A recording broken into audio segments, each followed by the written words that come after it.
And welcome back to Hannity. So last night, during a Clinton News Network town hall, President Obama was asked by a Gold Star mom to explain why he refuses to call our enemy what it really is. Take a look.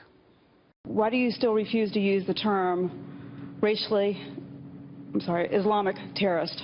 The truth of the matter is that this is an issue that has been sort of manufactured, because there is no doubt, and I've said repeatedly, that where we see terrorist organizations like Al-Qaeda or ISIL,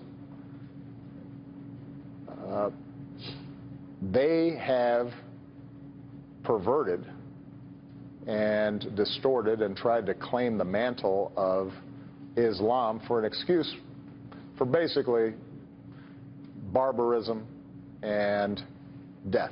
These folks think that and claim that they're speaking for Islam, but I don't want to validate what they do. Here now with reaction, author of Defeating Jihad, The Winnable War, Dr. Sebastian Gorka. Dr. Gorka, I don't buy this, because if he can say ISIL, which, by the way, I say Islamic State, we got to talk about that, too. Isn't that saying Islamic? But he did say at one time the Islamic State is not Islamic. So, I mean, there is a real, utter refusal to acknowledge the connection. Why does he refuse to do this? What's the real reason? It's like that good old joke, right? The Islamic State, it's not Islamic and it's not a state. It's absurd. Why doesn't he do it? The first thing I'd like to ask is he an imam? Is he an Islamic theologian? What are his credentials for saying whether or not what ISIS does is Islamic or not? He says it's a perversion of Islam. Based upon what?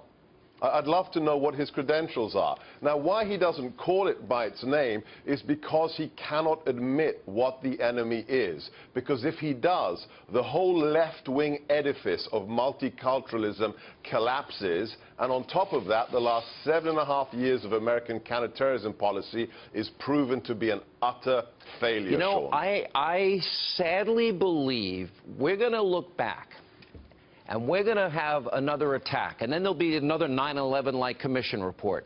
And one of the things they're going to write about is a president and a presidential candidate's refusal to say radical Islam. And then we'll mention Belgium, and we'll mention Paris and the multiple attacks there, and then we'll mention Great Britain, and we'll mention Germany and migrants. Then we'll mention we wouldn't vet the refugees and listen to Comey and Clapper and Brennan and McCall and General Allen. And then we're going to mention Chattanooga and San Bernardino and Fort Hood and Orlando. And then we're going to say they were at war with us, we weren't at war with them. Do we ever learn from stupid mistakes? Because that's what we're being set up for here. Tell me that I'm wrong and I'll feel a lot better.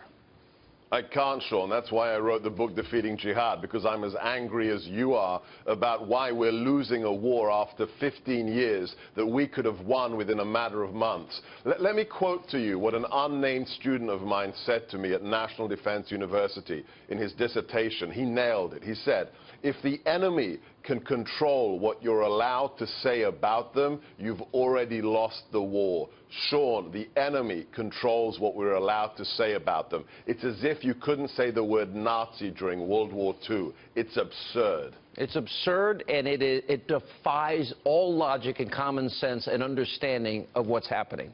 Dr. Gorka, you get it. I hope maybe if Trump wins, you go work for him. I'd like to see you in that position. He has to win first, Sean. Thank you. 40 days, we'll know the answer to that question.